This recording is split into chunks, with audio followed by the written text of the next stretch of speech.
vow to defend the Constitution of the Philippines. No? That means that we have to follow the chain of command. So sinabi natin, we are loyal to our country, we are loyal to our flag, we are loyal to our organization, and we are loyal to the Constitution. This also goes to say that we are loyal to the duly constituted authorities. No? Whoever that may be. No? Hindi po tayo loyal sa tao, kundi sa posisyon.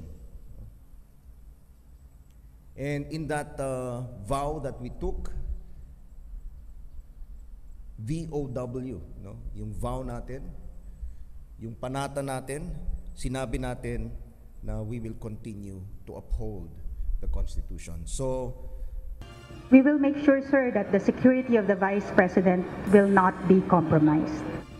Nag-ugat ang pahayag ng AFP sa sinabi ni Vice President Sara Duterte na plano nitong kumuha na lang ng private security kung sakaling tuluyang palitan ng mga security personnel na nakatalaga sa kanya. Hindi na kami tatanggap, hindi na ako tatanggap ng replacement. So kung magtanggal sila, hindi na nila i-replace. Iwan na lang nila kung ano yung maiwan, and kung wala mang maiwan dahil tatanggalin nila lahat, I already said that I will seek security arrangements outside of the Armed Forces of the Philippines already.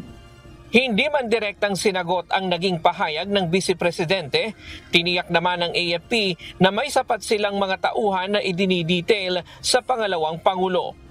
Rest assured that the AFP will always ensure the safety and the dignity of the President, the Vice President, and other dignitaries, and we will make sure that their security is uncompromised.